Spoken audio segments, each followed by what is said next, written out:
Broadcasting from an undisclosed location under a farm pond somewhere in the Midwest. Your host is Jim Crowley. This is Slickfish Radio.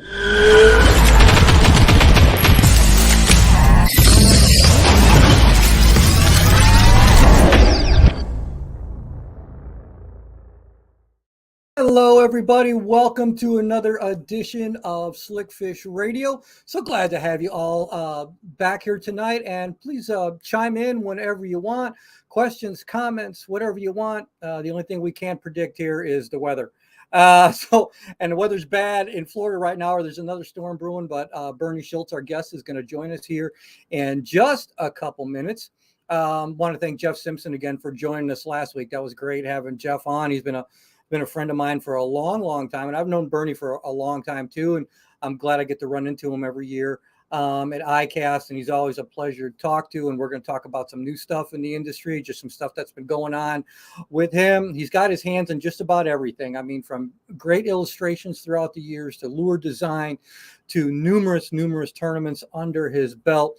A lot of experience, a lot of time on the water, both freshwater and inshore. I always enjoy talking to Bernie because, in my opinion, he's one of the nicest guys in the industry that I've come across in all the years. So I'm always looking forward to getting to talk with him again tonight. And hopefully, if you guys all have some questions tonight, I'll look forward to having you, as you always do. You're always so kind with your questions and comments. And if you're joining us later on Roku, Fire TV, Amazon Music, iTunes, and Spotify, thank you for joining us. We are live right now tonight on Facebook as well as YouTube, like we always are. Want to thank our sponsors first and foremost, the guys who help, our partners who help bring the show to you each and every week, and that is American Tackle Company.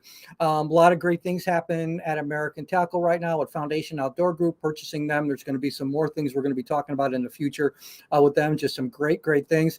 Our friends over at La Crosse, hey, the colors are starting to change up in La Crosse, and if you're looking for a great getaway that is fishing, awesome places to stay, beautiful scenery, and incredible places to eat, the La Crosse region is absolutely beautiful. And now, whether you're just going fishing or you want to take a little family getaway, hey, La Crosse is always a great destination. Our friends over at Schultz in Springfield, I was just there, had my bike tuned up. As some of you know, I do enjoy bike riding a lot, and Schultz has a great for everything outdoors over there, and their service department services Minn Kota as well as the Trek bikes over there. And so I was able to go over there and get my bike a little tune up. It was great, and I always appreciate talking to my friends over at Schultz. Got some great news coming up from Cast King. There is going to be a lot of new stuff. As always, they just released their new tackle boxes that are back in stock. Go to castking.com, and as always, we will give you a 20% discount code at the end of this show. So if you want to get anything from Cast King, anything at all that Cast King has, you can use a 20% off discount code on their website. We can save you some money and get you some great gear. We are powered, as always, by our friends at Dakota Lithium, 11-year warranty, 4 times the power, and just a great bunch of folks over there at Dakota Lithium, really giving back to our sport and supporting them. They're one of the big sponsors of BASS, and so great. We had Craig Storms on from Dakota Lithium a couple of weeks ago, and always great to have him on and talk with him. And with that being said, I am going to bring on my friend Bernie. How are you from Florida, my friend? Storm's brewing, but you're here. I'm here. Happy to be. How's everything been down there? I know you had some weather down there, but was this looking to be bad, or you think things are going to be all right? Well, the storm that I referred to earlier before we went on the air was a local thunderstorm, and a little bit of a threat with our power. We had a warning across the phone and the television. But the last storm that went through didn't do a whole lot of damage here. Unfortunately, it was really hard on the people on the Gulf Coast just west of me and a little bit north inland. But they're recovering. These are tough, tenacious people in Florida. They've been through it a bunch of times, and there's a lot of people out there helping as well. So, yeah, we're good. You know, I'm middle of the state, kind of on high ground here, so it's never really been a big problem for us, knock on wood. One of my favorite states to go to because there's so much great fishing there, both freshwater and saltwater. Yeah, you always make me jealous when you post those pictures of those big snook, man. It's been a long time since I got to go snook fishing, and whenever you have a picture up there, you don't catch any small snook, I don't think, dude. At least you don't post pictures of those. A couple of ones you posted from earlier this year were true were true monsters. I mean, and you've been, if I'm not mistaken, ever since even you were younger. I mean, your family was into commercial fishing, you like surfing, and you fell in love with inshore fishing at an early age, didn't you? That's true. Yeah. When I was a lot younger, I went to school in Miami during high school, first year of college, then I came up to Gainesville. Um, we never really had snook on the coast west of here. I'm in north central Florida. You'd hear the occasional snook story, but it was rare. And in the last few years, probably the last 7 years, we've developed quite a population of snook, and you catch them right where you catch bass in many cases in the tidal rivers, right at the Gulf. I'm an artificial guy. I don't use any live bait, so I strike out quite a bit. But when I do catch one, it's a good reward, and I catch them on bass tackle, which makes it even more fun. Now, and I've caught some. Matter of fact, years ago, I got to go fishing with snook with Doug Hannon, years and years ago, and had a great day out there by Boca Grande, fishing with him, and that was just a lot of fun. One, fishing with him, and then two, catching a pretty nice sized snook. Now, are you throwing, just to talk a little bit about saltwater fishing, because it does intrigue me and maybe some of our listeners and viewers as well. Are you throwing swim baits for them, or like bladed jigs, or is it a little combination of all bass tackle? Yeah, you'd be surprised. There's so much like a largemouth bass. If I had to equate some saltwater fish to a black bass, it would be a snook. Top waters, walking baits, poppers, jerk baits are really, they really react well to jerk baits, especially in the fall and winter. You can even catch them on crankbaits, but most of the time I'm catching them on swim baits, the one I designed for Hildebrandt. Yeah, and that's got to be somewhere about rips the rod out of your hand for when you get a strike from a snook that size, isn't it? Yeah, especially on bass tackle. It's a lot of fun. I'm kind of bear hunting with a switch, but when you get one in the boat, it's pretty rewarding. Now you're talking about Hildebrandt. Now you've been designing, one of the many hats that you wear in the industry besides writer, illustrator, lure designer. One of my favorite lures way back in the day of all time was one that, if I'm not mistaken, you helped with, and that's that tin roller spinnerbait. And those Hildebrandt blades are still, I don't know, man. Those are a tough blade to beat, just because they're finished and everything. Are you still really? I know you're working with Hildebrandt, but Yeah. is there constant lure development with Hildebrandt still going on your end? Yeah, I mean, they're a little bit slow to react. They're in the Northwest, and salmon, steelhead, trout, and panfish are kind of their primary markets. Black bass are relatively new to the company that owns the Hildebrandt brand now. It's the company's Yakima Bait Company out of Washington. Oh yeah, yep. Yeah, I mean, we're always playing with new ideas. I've got a larger version of the drum roller coming out. That's a swim bait with a tin head. Most of the baits that I designed for Hildebrandt are made with tin rather than lead. There's certain advantages to that. But going back, the first bait I designed for them, which kind of started the relationship, was the blade, which was a very thin profile spinnerbait designed for clear water applications where fish feed by sight, which is common in Florida and in the South. Anytime you have vegetated lakes, generally the fish are programmed to feed by sight in that clearer water. And I wanted a spinnerbait that would come through grass with ease. So it's got a very narrow profile. It's the shape of a fish's head, from the side, but very slender head on, and that enables the bait to travel through grass. Plus, with the tin construction instead of lead, it doesn't bog down as much. It's more springy, more reactive. It pulses better. Vibration is enhanced. And then the cosmetics, I've always been about lifelike attributes like eyes and cut gills, accentuated gills. One of the first things I remember about that sprint, there's two things actually, was the gills and how that head is kind of split to show that gill on there. And then I remember there was a little bit of a different bend in the wire that I really found intriguing. I can't remember if that was back late 90s, early 2000s, but I remember seeing that, and I remember tying that spinnerbait on and going, I felt that even for a willow leaf blade, I think it was a willow leaf Colorado combo I had on that bait, but I felt that the vibration, which isn't so much for some people might not know, not so much with a willow leaf as you would with a Colorado or say an Indiana blade, but I felt because of that wire design that it actually accentuated the vibration. You had a little bit better feel, and then you had a thinner skirt on there. Does that all contribute to coming through the grass? Is that what you wanted? Absolutely. The bottom part of the wire form had a curvature to it. Right. Yeah. And that curve helped shed grass, and also it allowed the bait to track true at high rates of speed, like if you were burning it through the top of vegetation, or whether it was emergent or submerged vegetation. It enabled the bait to travel through grass without getting hung up as much, and that was a big advantage. But it also enhanced the vibration, like you say. Spinner baits are about vibration, flash, pulse. A lot of people don't realize it, but a spinner bait, as it travels through the water, a good one, not only tracks through the water column, flashing and vibrating, but it surges. It should surge or pulse its way forward, and that curvature in that wire really enhances that aspect of the swimming motion. Yeah, like I said, I always thought it was a phenomenal design, and it intrigued me I remember, maybe I'm dating myself too, but I remember when that came out, and just what a cool bait, and still highly effective today. Yeah. And speaking of great designs, you're one of the first guys that I remember, I think along with Dustin Wilkes, and you may have been before. And Dustin's a great guy. I know you guys have fished together. Our shows are both on Wired to Fish TV, and I really, really like Dustin. I'm trying to con him into taking me for spotted bass. I'm still working on that one, but it's much fun watching you guys on his show. And I would just love to fish with him as well. And I know he's a good stick and a lot of fun. And I bet you guys had a lot of fun filming that episode together, didn't you? We did, yeah. He was between boats, so we filmed out of mine. He's with Camus Boats as well. Yeah. And so he came down to Florida, and we spent a couple of days on Orange Lake, which is close to me here in north central Florida.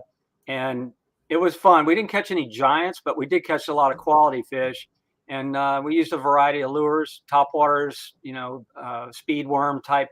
Cool. I used the Yamamoto Speed Cinco, but anyway, those types of worms, fast retrieving them over the surface of grass.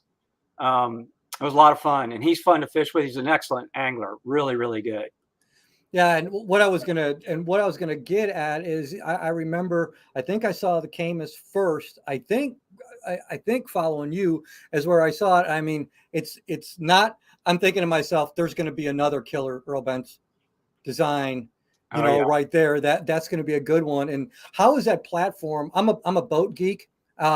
And even though I drive aluminum, I had fiberglass boats for years and everything like that. And I was always intrigued by that layout. Over all the years you've been doing this, when you got in that boat, and obviously it came from a master boat builder, but what was one of the first things you as a professional angler for a long time looked at that boat and went, maybe this is different. Maybe he's got another something special here. Yeah, I think this boat is his best effort since being in the business, being in the industry. I mean, he's innovated a lot of great things. I like working with family-owned businesses, and Earl is every bit of that. He's all about family and his employees and the people that represent his products.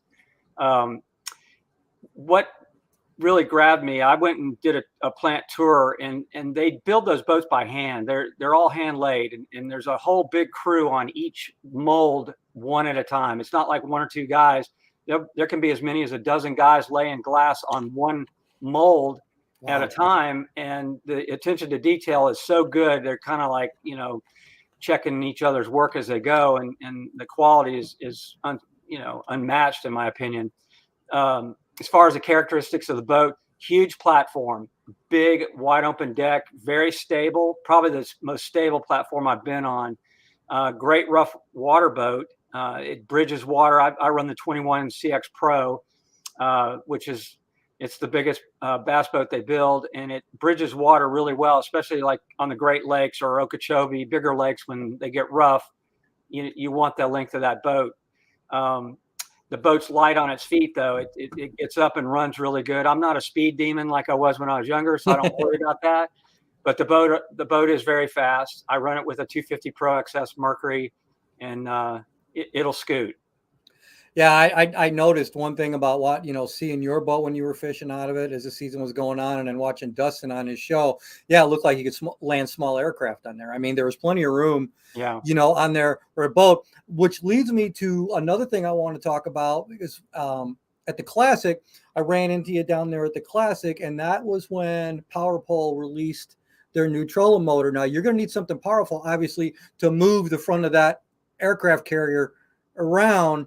And I remember you telling me right away, you go, Jim, this one is different. Can you, for those people who weren't at the Classic or weren't at ICAST, can you explain a little, because this kind of stuff is something else that intrigues me too. I love new stuff and learning why and how, but they kind of did change things up a little bit where it started turning people's heads right out of the gate. What did you find different that you went, now this is a game changer? Yeah. Just so your listeners know, I've had that motor on my skiff for more than 2 years now, testing it. They wouldn't let me put it on a bass boat because they weren't ready to release it. And I'm not as visible in a skiff on the coast as I am on tour. So they allowed me to test that motor for a couple of years. It's a brushless, silent running trolling motor. The bracket is silent. And that's the first thing you'll recognize when you use the motor. You don't hear the motor turning. You don't hear the bracket shake or rattle or make any squeaking sounds. All you're going to hear is water going by the boat as you propel forward. It's incredibly silent and super powerful. But what's really cool about it is it's a very efficient motor. You're going to get about 30% more life out of your battery because of the efficiency of the motor that they use to build the move. I can't say enough about it. It's got reverse. How many remote controls? Oh, wow. I didn't know that. That's cool. It has a reverse feature. It's got a heading feature. It's got spot lock. It's got all the things that you want from any high-end trolling motor, but it also has reverse, and that is really a nice feature. The pedal is remote. It can be operated from anywhere in the boat, really. And also you have the potential to control the boat with a remote fob around your neck or around your waist if you wear it like a key fob on your waist. So you can steer and maneuver the boat with that. You don't need the pedal.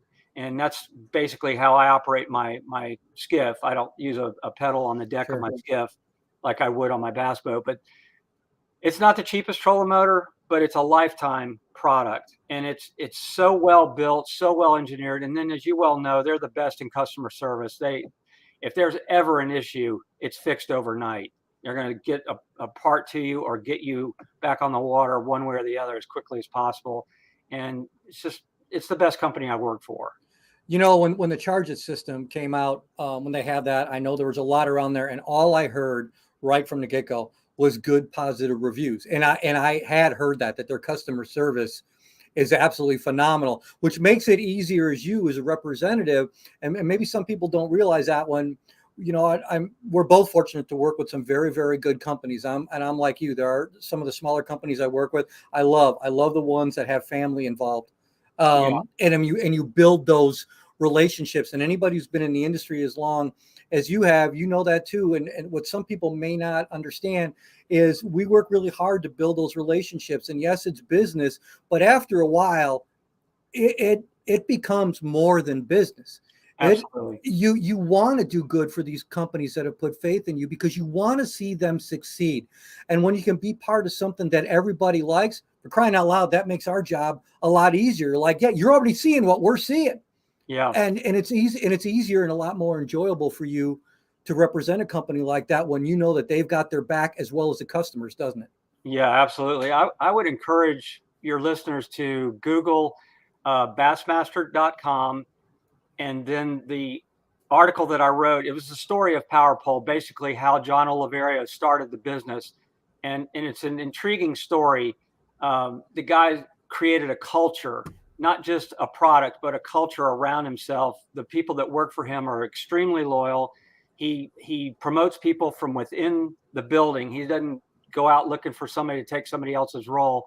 He's all about, people growing with the business and enhancement with their position as they progress through the relationship. He's just a solid guy, and it just trickles down all the way through every all the ranks of the company. But the story I wrote was called Power Pole, A Story of Success. And if your listeners will Google that, they'll learn how he got into this. It's a great story.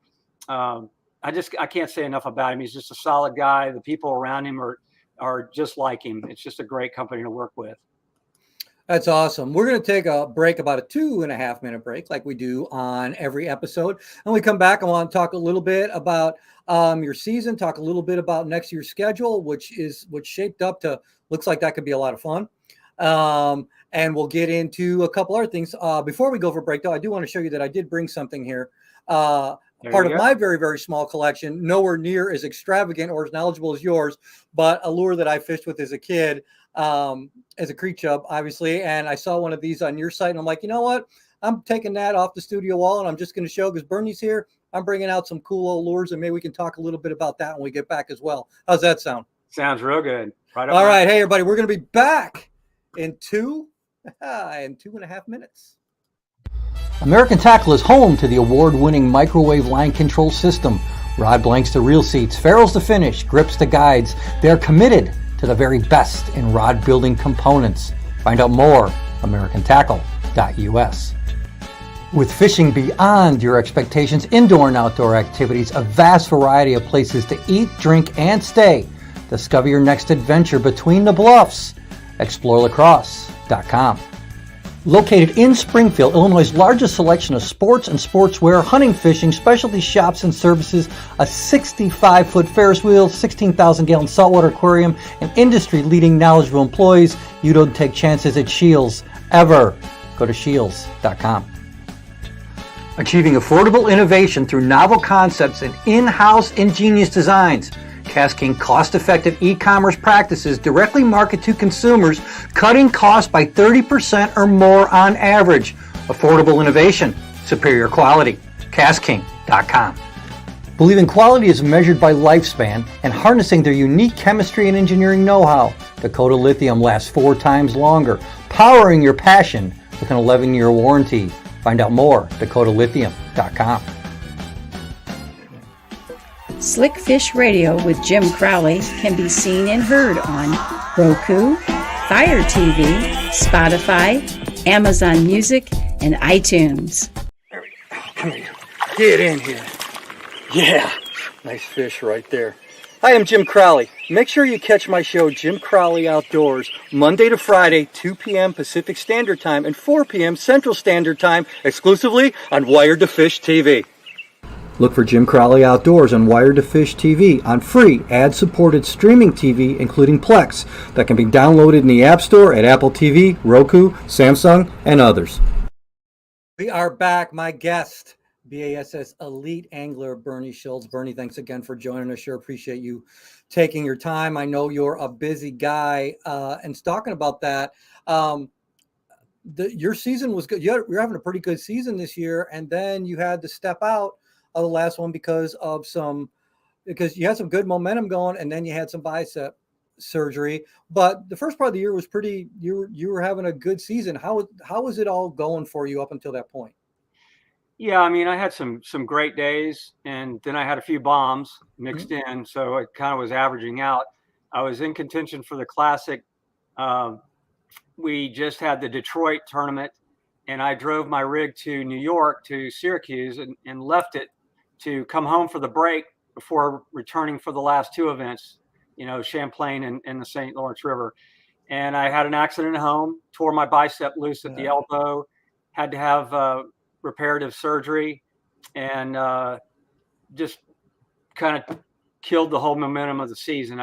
Unfortunately, the surgery couldn't be postponed. It had to be done at the time of the accident. And I'm glad I did it. I mean, in retrospect, it was one of those deals where if I waited any longer, there was a very good chance that the surgery might not be successful. I didn't want to take that risk.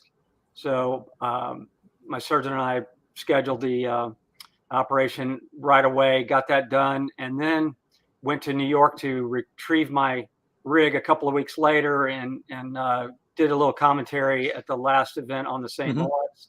And back in recovery now. I'm just had another physical therapy session today and they say my arm's healing well and looks like it's going to be good. I just need to go through the sessions for the next couple of months.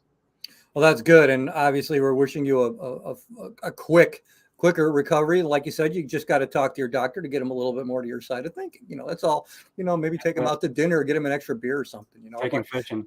They're taking fishing, exactly. Yeah. And you like those smallmouth waters, right? And so one of the I mean, I know you like fishing for everything, but I know you love smallmouth like I do. That's my favorite thing in freshwater one, as I could do that all the time. It's just I just love those. What is your, and everybody's going to have their view on it. How have you adapted, or have you been adapting well to forward facing sonar? Is it just another tool that we're evolving with, that's what I feel it is.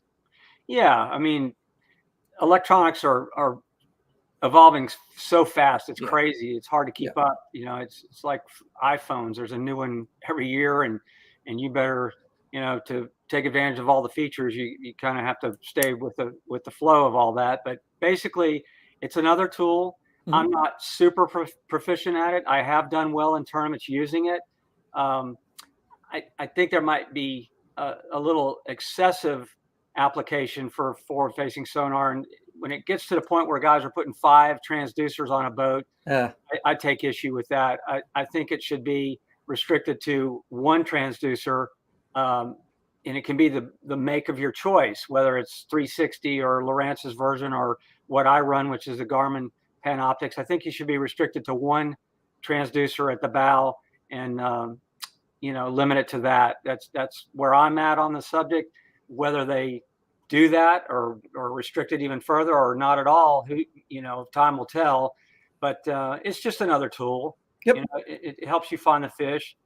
I think it makes anglers that are not as seasoned or experienced more of a threat than if they didn't have the electronics as a help tool. But that's an old guy talking too. So you got to kind of put it in perspective. I think there's something lost with instinctual I agree. Location of fish, using your instincts and your gut to try and figure out where the fish are rather than your electronics so much. I always looked at it this way, and you're competing at the highest level there is. But if your electronics ever went down and you were 24 years old out there, could you find stuff the way like we did back in the old day? I remember paper graphs, so I know you do. I remember when the flasher was a big deal. I know you do. We adapted, and I just started using a little bit of forward-facing sonar last year, and we started using ice fishing first. Was the first time. I thought it was really cool watching fish come up and take the bait, or take your lure. Then I also realized that sometimes there's a whole bunch of fish down there, and they didn't want anything to do with anything I had. So I'm like, sometimes I was actually better not knowing there was anything down there, and just figured now I know there's a whole bunch of fish down there that know that I have no clue what I'm doing. It's fun. I mean, the technology's fun. It's productive. Guys are winning with it. I kind of mixed emotions about it, I guess. I like it. I do like using it, but I think it can kind of take over where I think the viewer suffers to some degree. I think viewers want to watch a guy go through his arsenal of lures, trying to figure out what the fish are doing, rather than sitting on a butt seat looking at his electronics and not casting until he sees a fish and throwing the same basic lure every time. I don't know. Your listeners need to weigh in on that, but I don't know that it's going away. I think there will be some restrictions as to how many transducers you can use. Yeah. And like you said, I think it's another tool to get a job done as a fan of the sport, as well as someone who participates and does a bunch of things in it. As a fan, it's not a whole bunch of fun to watch. Is it effective? Yeah. I like what John Cox said one time too, a guy who, sometimes his graph is broken on the front of his boat. Right. So, right. And then he's like, well, good, there may be more fish up on the bank after all those guys are chasing them out there. I think only time's going to tell. And eventually we're just, people are just going to have to adapt. It's here, and we're going to figure it out. And it's just another tool. I remember when they didn't like the Alabama rig, or when the spinnerbait first came out. I remember reading articles way back, or when the original Rapala came out. And I'm sure you could go over a ton of lures in your collection that there was probably people were going, oh, we got to ban this, or we got to do this way back. It seems like every generation has their thing, doesn't it? Yeah, I think there's some truth to that for sure. I mean, the Alabama rig speaks to that. You know, that we don't use them on the Elite Series. I don't think they use them on the MLF Tour, but they still sell them every day. So there's still a demand for them out there. Yeah, that's for sure. Hey, one of the things I wanted to talk about was I do love your antique and seeing the stuff about your antique lure collection. And I think a friend of mine from a while back, Dan Basor, who's yeah. Dan's a very knowledgeable guy. Yeah. Pretty interesting. You probably already know this, but if some of you, and Dan's from Illinois, and I've known Dan for a bunch of years and just an absolutely great guy. Some people may not know this, but some of his collection is so extensive that it actually outfitted several Bass Pro Shops. That's true. Yeah, and probably didn't even really put a dent in Dan's collection, to be honest with you. And I've found that it's like anything else that people like to collect, and I bet you would agree. Are there lures out there that you get excited when you find something out there, and I'm sure you probably still do, but you go, man, I'd love to add that to my collection if I could find it. Sure, absolutely. It's all about the chase. You know, the next lure is the most important lure. You know, they're the tools of my trade, Jim, and Sure. I feel kind of an obligation really to learn as much as I can about the history of the sport and the way that lures were developed. That's an American thing.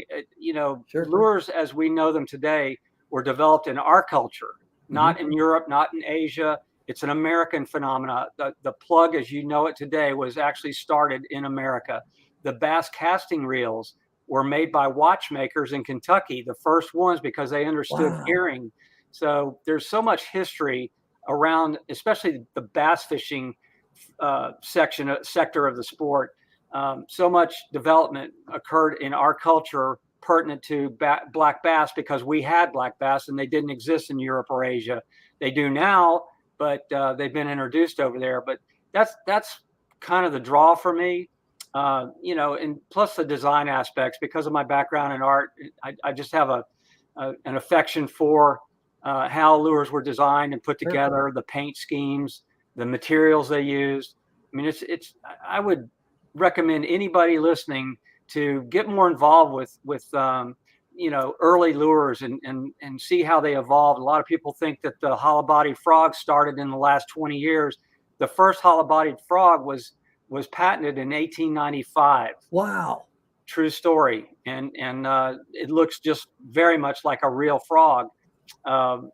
Tandem hooks that were incredibly sharp and they rested on the top of the body of the soft body of the frog, just like they do today. So not a lot of that has changed in over 100 years. But to me, it's interesting. It's part of our history, part of our sport. And I would encourage anybody listening to, get involved and attend some antique tackle shows. And they learn so much about the sport and the development of lures in our culture. And history is important because what we don't learn from history, there's absolutely no question we are bound to repeat it. And, and I do, here's a lure that I think will go down in history as absolutely one of the greatest lures of all time. And it was started by tracing around a pen. And I know exactly, what I'm talking about. Every brand has copied it. That thing will work from day one to whenever we all decide that we can't bass fish anymore. The Senko and every knockoff like it, maybe nothing like truly original Senko, but that thing, in my opinion, way back when changed the way I fish plastics. And I bet as much as you have seen, it probably even was an eye-opener to you, because I'll be honest with you, the first time I saw it, I go, that is the dumbest looking piece of plastic I've ever seen in my life. Yeah. I mean, there's a lot of truth to that, but there's something about it that, the materials that they use, the silica, the salt, it's all somewhat brittle, as people, that use them know. They, you don't get too many fish out of them before they tear up, but that's part of their secret to success is the fact that they have a certain texture that once fish bite, they don't let go. And they have an undulation of their own depending how you rig them. But if you wacky rig one, it wiggles from both ends as it descends through the water column, and bass just can't stand that. And it works just about anywhere you go. And I remember reading an article way back when on Gary Yamamoto that said this, one of the things that he did, he noticed it in the water. And I'm just going to hold up the pen for people that know it, but listen, because I'm a lure geek as well. I mean, I build my own rods, I build a lot of my own lures, and I like to know how stuff works. I may not be good at all of it, but I like to know how it works. And one of the things I always thought about cool about the Senko is since it's tapered differently at both ends, that's what causes that to do that shake. And I mean, I'll be honest, I work for another plastics company. Nobody has that shake, that original shake that Senko does. You just don't. It's Yeah. Whatever it is, that is just a bait that flat out catches fish. And don't get me wrong, the other ones do too. But when you look underwater on a camera on it, that thing shakes and shimmies like a pole dancer on a Friday night sale. It's always moving. And it's one of those lures that looks so simple, but yet it can be so deadly in so many different ways, from whether you Nico rig it, whether you wacky rig it, whether you throw it on a Carolina rig, whether you Texas rig it. It's just one of those things that just flat out works. And I know you'd enjoyed a lot of success with it. Speaking of Yamamoto baits, is there another bait that you go, hey, I'd kind of rake that one close right up there with it for Yamamoto? Yeah, I mean, because I'm a Florida guy, there's a couple actually, but because I'm a Florida guy, I really like the new Speed Senko, which is basically an ultra vibe type speed worm, but it's made with a different plastic formula makeup, and it's got a really good action. The thing I like about it especially is the tail comes with a tab that you can break loose. So if you want the paddle tail aspect of the bait, you just leave it alone and fish it right out of the package. But if you want more of a swimming tail with more action, then you break that tab loose and the tail opens up and has more of a curved, swimming tail type of configuration.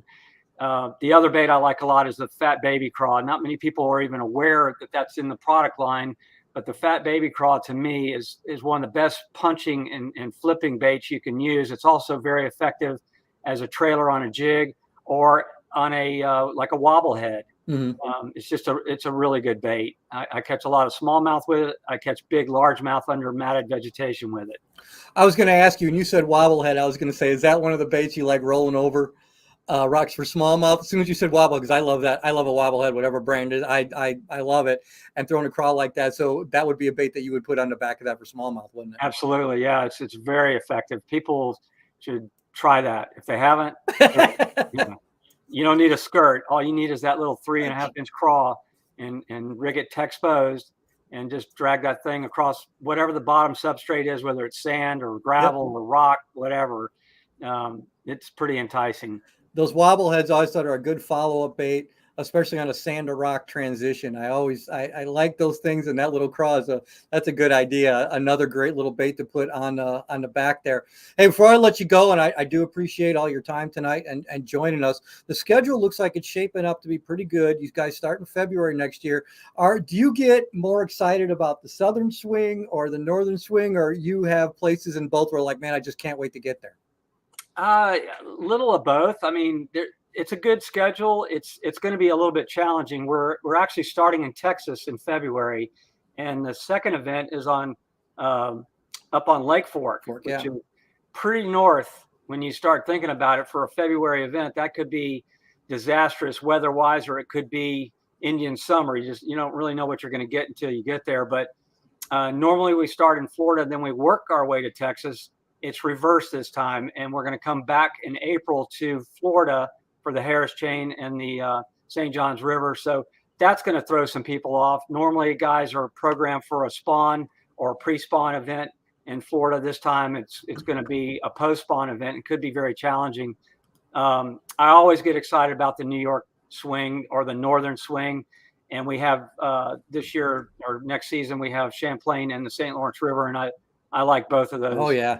Those are right up your alley.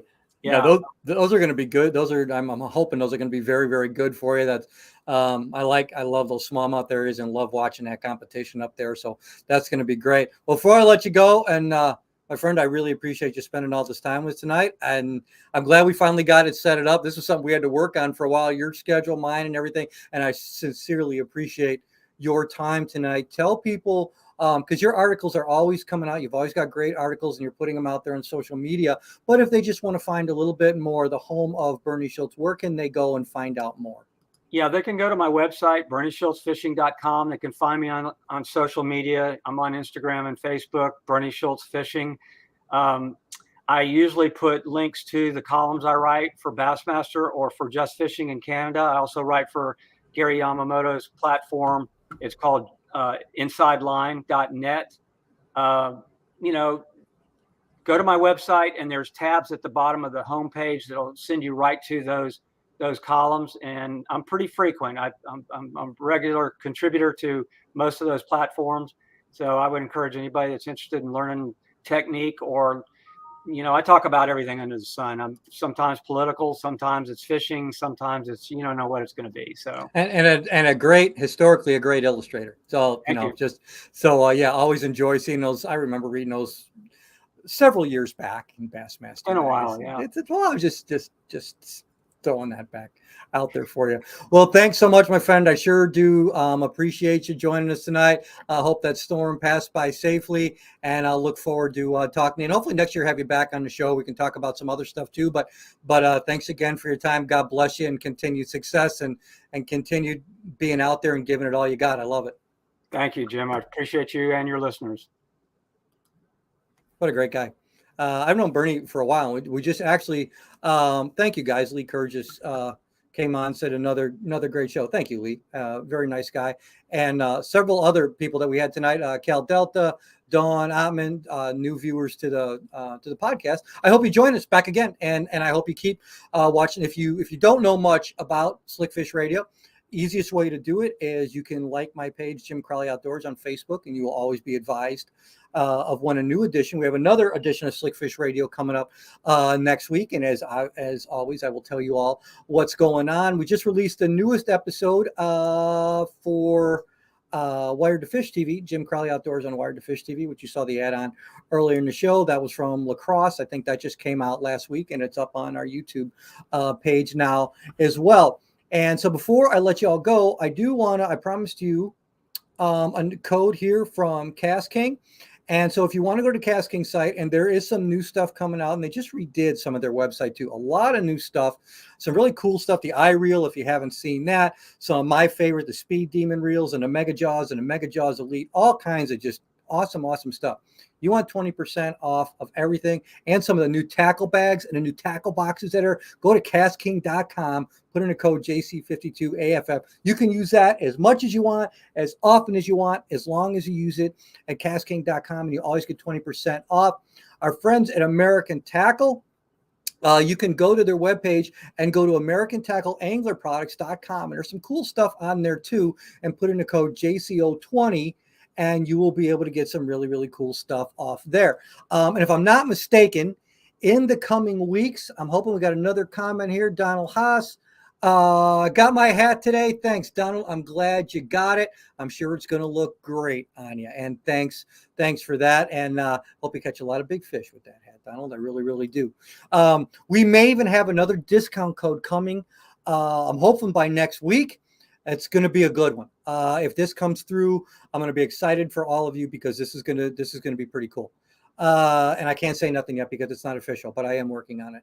So our audience continues to grow, especially on Roku and Fire TV. I have all of you to thank for that. I truly do. And I tell you each and every week, I am thankful for all of you. I'm also thankful for our sponsors. Again, I mentioned them one more time: American Tackle Company, Explore Lacrosse, Shields, Cast King, and powered by Dakota Lithium.